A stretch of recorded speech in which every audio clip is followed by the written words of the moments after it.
চিত্রনায়িকা মৌসুমীর বিরুদ্ধে গ্রেপ্তারি পরোয়ানা। এ নিয়ে যা বললেন চিত্রনায়ক ওমর সানি। ভিউয়ার্স, বিস্তারিত জানতে পুরো ভিডিওটির সঙ্গেই থাকুন। IPDC finance limited cheque dishonour মামলায় চিত্রনায়িকা মৌসুমীর বিরুদ্ধে গ্রেপ্তারি পরোয়ানা জারি করেছে ঢাকার একটি আদালত। এই প্রসঙ্গে নায়িকার স্বামী চিত্রনায়ক ওমর সানি বলেন, তারা ভেবেছে মৌসুমী দেশ ছেড়ে চলে গেছে, আমরা হয়তো পালিয়ে যাব, কিন্তু এই কয় টাকার জন্য মৌসুমী বা ওমর সানি কেউ দেশ ছেড়ে পালাবে না।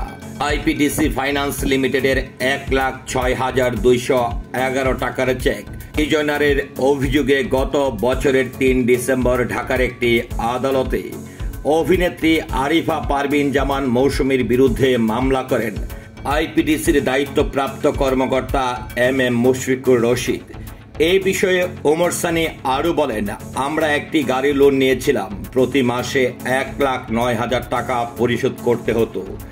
তবে সম্প্রতি এক প্রতারকের কারণে আমি ও আমার সন্তান ব্যবসায়িক ক্ষতির শিকার হয়েছি, যে বিষয়টি নিয়ে আমাকে আদালতেও যেতে হয়েছে।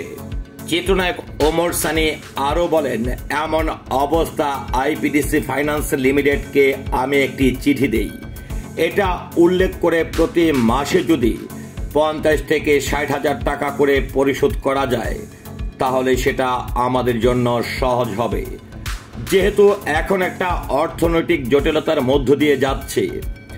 এই চিত্রনায়ক আরও বলেন, তবে তারা সেই প্রস্তাবে রাজি হয়নি, উল্টো মামলার সিদ্ধান্ত নিয়েছে।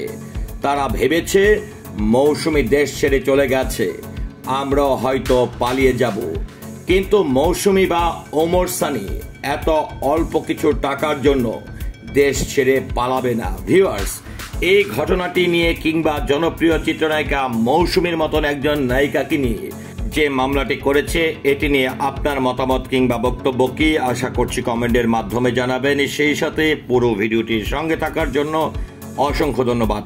আল্লাহ হাফেজ।